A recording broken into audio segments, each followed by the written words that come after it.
What happens if you have people add fruit to their regular diet? 3 apples or 3 pears a day as snacks between meals on top of whatever else they were eating. Fruit is low in calories, but not zero, so if you add food to people's diet, even healthy foods, won't they gain weight? No, they lost a couple pounds. Maybe it was all that fiber? If you remember, we learned our gut bacteria can create anti-obesity compounds from fiber. That's why they also had a cookie group. 3 apples, 3 pears, or 3 cookies with enough oats in them to have about the same amount of fiber as the fruit. Despite the fiber, adding cookies to one's diet does not lead to weight loss. They think the weight-reducing secret of fruit is its low energy density, meaning you get a lot of food for just a few calories, so it fills you up. Energy density is a relatively new concept that has been identified as an important factor in body weight control in both adults and in children and adolescents.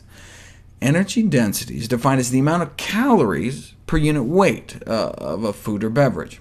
Water, for example, provides a significant amount of weight without adding calories. Fiber, too. Thus, foods high in fiber and water are generally lower in energy density. On the other hand, because dietary fat provides the greatest amount of calories per weight, foods high in fat are generally high in energy density. The CDC offers some examples of high-energy density foods are like bacon, lots of calories in a small package. A medium energy density food is like a bagel, and a low-density food typified by fruits and vegetables. In general, the lower the better, with 2 exceptions. Soda is heavy. So heavy that by energy density it looks less harmful than it is, and nuts have so much fat they appear less healthy than they are. Otherwise, though, the science supports a relationship between energy density and body weight, such that consuming diets lower in energy density may be an effective strategy for weight control. This is because people tend to eat a consistent weight of food, so when there's less calories per pound, calorie intake is reduced. A small drop in energy density can lead to a small drop in weight, and the greater the decrease in energy density, the greater the weight loss.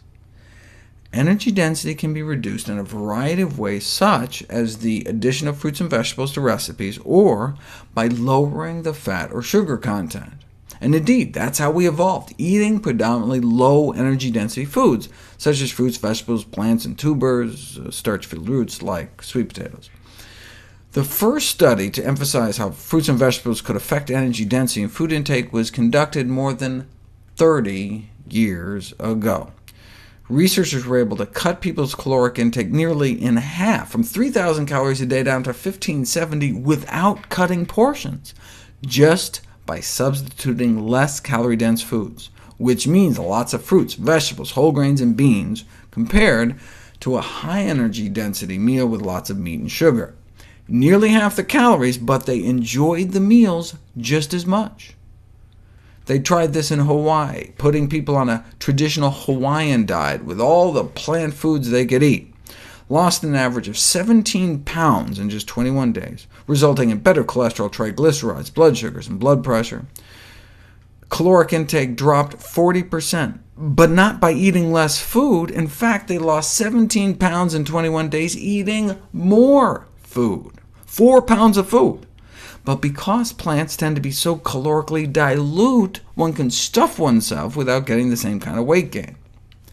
And the energy density of foods is of interest for weight management, not only because it allows people to eat satisfying portions while limiting calories, but also because reductions in energy density are associated with improved dietary quality.